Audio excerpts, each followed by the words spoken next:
ಇನ್ನು ಇದೇ ವಿಚಾರಕ್ಕೆ ಸಂಬಂಧಪಟ್ಟಂತೆ ಗೃಹ ಸಚಿವರಾಗಿರುವಂತಹ ಪರಮೇಶ್ವರ್ ಕೂಡ ಮಾತಾಡಿದ್ದಾರೆ. ಬಿಜೆಪಿಯವರು ಆಪರೇಷನ್ ಕಮಲದಲ್ಲಿ ಎತ್ತಿದ ಕೈ, ಶಾಸಕರ ಖರೀದಿಗೆ ಬಿಜೆಪಿ ಈಗಲೂ ಪ್ರಯತ್ನಿಸ್ತಾ ಇದೆ ಅಂತ ಮೈಸೂರಿನಲ್ಲಿ ಡಾಕ್ಟರ್ ಜಿ ಪರಮೇಶ್ವರ್ ಮಾತಾಡಿದ್ದಾರೆ. ಅಂಥದ್ದೊಂದು ಪ್ರಯತ್ನ ನಡೀತಾ ಇದೆ ಅನ್ನೋದು ಎಲ್ಲರಿಗೂ ಗೊತ್ತಿರೋದೆ. ಭಾರತೀಯ Janata party is known for it. ಅವರು ಆಪರೇಷನ್ ಕಮಲ ಮಾಡೋದ್ರಲ್ಲಿ ಎಕ್ಸ್ಪರ್ಟ್ಸ್ ಇದ್ದಾರೆ. ಈಗ ಏನು ಒಂದು ರಾಜ್ಯದಲ್ಲಿ ಆಕಸ್ಮಿಕವಾಗಿ ಮಾಡಿದ್ದಾರೆ ಅಂತ ಹೇಳಕ್ಕಾಗಲ್ಲ.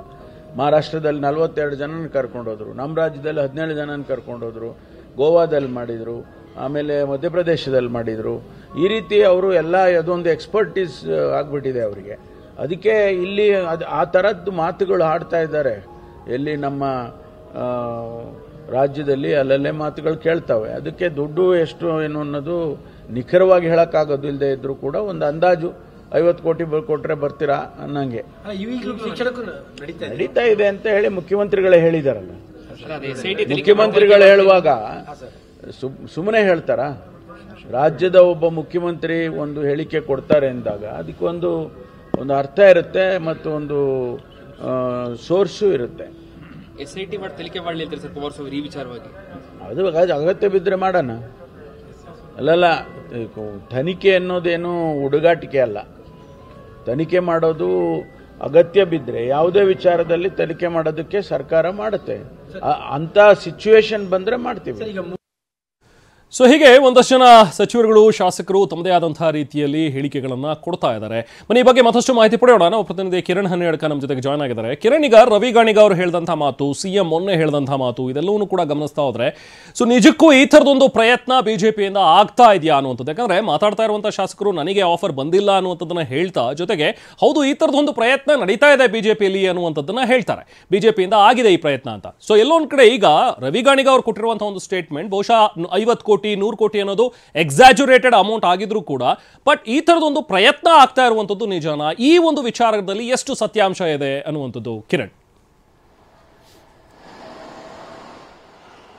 ರೆಹಮಾನ್, ಕೆಲವು ತಿಂಗಳುಗಳ ಹಿಂದೆ ಮಂಡ್ಯ ಶಾಸಕ ರವಿ ಗಾಣಿಗ ಇದೇ ರೀತಿಯಾದಂತಹ ಆರೋಪವನ್ನ, ಇದೇ ರೀತಿ 100 ಕೋಟಿ ಆಫರ್ ಇದೆ ಅನ್ನುವಂಥ ಒಂದು ಆರೋಪವನ್ನ ಅವತ್ತು ಕೂಡ ಮಾಡಿದ್ರು. ಆಗ ಇಷ್ಟೇ ಪ್ರಮಾಣದಲ್ಲಿ ಈ ಪ್ರಕರಣ, ಈ ವಿಚಾರ ಒಂದಷ್ಟು ಸದ್ದು ಮಾಡಿತ್ತು. ಇದೀಗ ಮತ್ತೆ ಮುಖ್ಯಮಂತ್ರಿಗಳು 50 ಕೋಟಿ ಆರೋಪವನ್ನ ಮಾಡಿದ್ದಾರೆ, ಒಂದು ಆರೋಪವನ್ನ ಮಾಡಿದ್ರೆ ಈಗ ರವಿ ಗಾಣಿಗ ಮತ್ತೆ ಅದೇ ಈ ಹಿಂದೆ ಮಾಡಿದಂತ ರೀತಿಯಲ್ಲಿ 100 ಕೋಟಿ ಆರೋಪವನ್ನ ಮತ್ತೆ ಮಾಡಿದ್ದಾರೆ. ಹೀಗಾಗಿ ಆ ಪ್ರಕರಣ ವಿಚಾರ ಮತ್ತಷ್ಟು ಮಹತ್ವವನ್ನು ಪಡೆದುಕೊಳ್ತಾ ಇದೆ.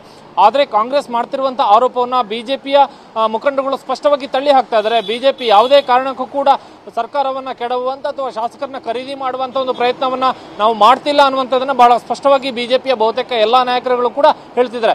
ಇನ್ನು ಗಮನಾರ್ಹ ವಿಚಾರ ಅಂದ್ರೆ ರವಿ ಗಾಣಿಗ ಈ ಒಂದು ಆರೋಪವನ್ನು ಮಾಡುವಂತ ಸಂದರ್ಭದಲ್ಲಿ ಯಾರ ಹೆಸರನ್ನ ಉಲ್ಲೇಖ ಮಾಡಿದ್ರ, ಇಬ್ಬರು ಕಾಂಗ್ರೆಸ್ ಶಾಸಕರು ಖುದ್ದಾಗಿ ಆ ಕಾಂಗ್ರೆಸ್ ಶಾಸಕರೇ ಆ ರವಿ ಗಾಣಿಗ ಆರೋಪವನ್ನ ತಳ್ಳಿ ಹಾಕಿದ್ದಾರೆ. ಚಿಕ್ಕಮಗಳೂರು ಶಾಸಕ ತಮ್ಮಯ್ಯ ಮತ್ತು ಕಿತ್ತೂರು ಶಾಸಕ ಬಾಬಾ ಸಾಹೇಬ್ ಪಾಟೀಲ್ ಇಬ್ರು ಕೂಡ ರವಿ ಗಾಣಿಗ ಮಾಡಿರುವಂತಹ ಆರೋಪ ಸುಳ್ಳು ಅನ್ನುವಂತಹ ಮಾತನ್ನ ಹೇಳಿದ್ದಾರೆ.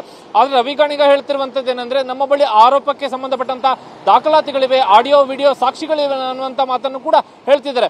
ಹಾಗಿರುವಾಗ ಇಲ್ಲಿ ರವಿ ಗಾಣಿಗ ಮಾಡ್ತಿರುವಂತಹ ಆರೋಪದಲ್ಲಿ ಒಂದಷ್ಟು ನಿಜಾಂಶ ಇರಬಹುದೇನ್ನುವಂತ ಒಂದು ಅಂಶಗಳು ಮೇಲ್ನೋಟಕ್ಕೆ ಕಂಡು ಬಂದ್ರೆ, ಬಿಜೆಪಿ ನಾಯಕರುಗಳು ಹೇಳ್ತಿರುವಂತಹ ಮಾತನ್ನ ನೋಡಿದ್ರೆ ಬಿಜೆಪಿ ಸದ್ಯದ ಸ್ಥಿತಿಯಲ್ಲಿ ಅಂತಹ ಯಾವುದೇ ಒಂದು ಪ್ರಯತ್ನವನ್ನ ಮಾಡುವಂತಹ ಒಂದು ಸನ್ನಿವೇಶ ಇಲ್ಲ ಅನ್ನುವಂಥದ್ದು ಕೂಡ ಗೊತ್ತಾಗ್ತದೆ. ಯಾಕೆಂದ್ರೆ ರಾಜ್ಯ ಬಿಜೆಪಿಯಲ್ಲಿ ಆಪರೇಷನ್ ಮಾಡುವಂತ ಅಥವಾ ಶಾಸಕರನ್ನು ಸೆಳೆಯುವಂತ ಒಂದು ಪ್ರಯತ್ನಗಳು ನಡೀತಿರುವಂತಹ ಯಾವುದೇ ಲಕ್ಷಣಗಳು ನಮಗೀಗ ಕಂಡು ಬರ್ತಾ ಇಲ್ಲ. ಯಾಕಂದ್ರೆ ಬಿಜೆಪಿಯಲ್ಲಿ ಒಂದು ರೀತಿಯಲ್ಲಿ ಅಂತರ್ಯುದ್ಧ ನಡೀತಾ ಇದೆ.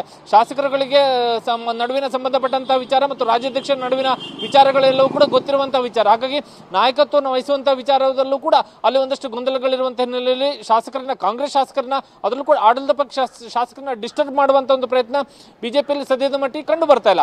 ಹಾಗಾಗಿ ಒಂದು ವೇಳೆ ರವಿ ಗಾಣಿಗ ಮಾಡಿರುವಂತಹ ಆರೋಪ ಏನಿದೆ ಅದಕ್ಕೆ ಸಂಬಂಧಪಟ್ಟಂತ ದಾಖಲಾತಿಗಳನ್ನ ಬಿಡುಗಡೆ ಮಾಡಿದ್ರೆ ಮಾತ್ರ ಈ ವಿಚಾರ ಎಷ್ಟು ನಿಜಾಂಶ ಅನ್ನುವಂಥದ್ದು ಗೊತ್ತಾಗುತ್ತೆ.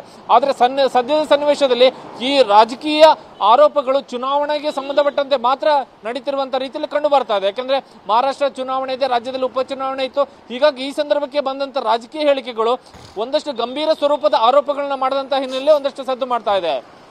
Rahman, thank you Kiran.